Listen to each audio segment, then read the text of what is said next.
ایک نوجوان دل میں توبہ کا شوق اور خوف خدا لے کر ایک درویش کے پاس آیا۔ اس کی آنکھوں میں شرمندگی اور چہرے پر بوجھ صاف نظر آ رہا تھا۔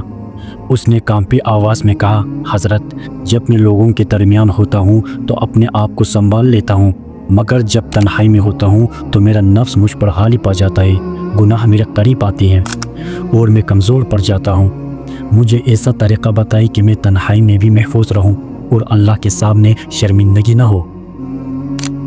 درویش نے اس پر شفقت بھری نظریں ڈالی اور فرمایا، بیٹے، جان لو کہ تم جہاں بھی ہو تمہارے رب تمہارے ساتھ ہے۔ تمہاری سانسیں، تمہاری نظریں، تمہارے دل کے خیالات سب اس کے علم میں ہیں۔ اگر تمہیں یہ احساس ہو جائے کہ اللہ تمہیں دیکھ رہا ہے تو تم کبھی تنہائی میں گناہ نہیں کرو گے۔ نوجوان نے سر جھکا کر کہا، حضرت، مگر یہ احساس بار بار دل سے نکل جاتا ہے۔ درویش مسکرا کر ایک چراغ جلایا، کہا، اس چراغ کو دیکھو، یہ اندھیروں کو روشن کر رہا ہے۔ جس طرح یہ روشنی کمرے کے ہر کونے کو دیکھ لیتی ہے، ایسے ہی اللہ کی نظر تمہارے وجود کے ہر گوشے پر ہے۔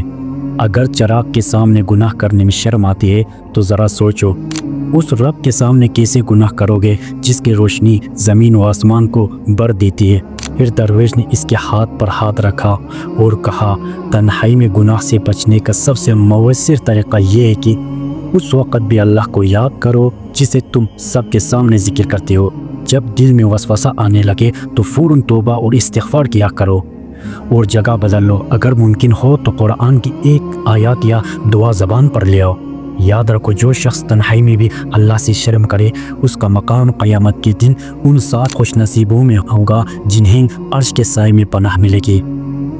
اللہ نور العالم۔ نوجوان کی آنکھوں سے آنسو بہنے لگے۔ اس نے کہا، حضرت، آج میں نے سمجھ لیا کہ اصل نجات یہ ہے کہ انسان اللہ کو اپنا ہم نشین سمجھے۔ درویش نے جواب دیا، بیٹے، جب یہ یقین تمہارے دل میں اتر جائے گا نا تو تم گناہ سے بچ جاؤ گے، اور یہی تقویٰ ہے، یہی اصل عبادت ہے۔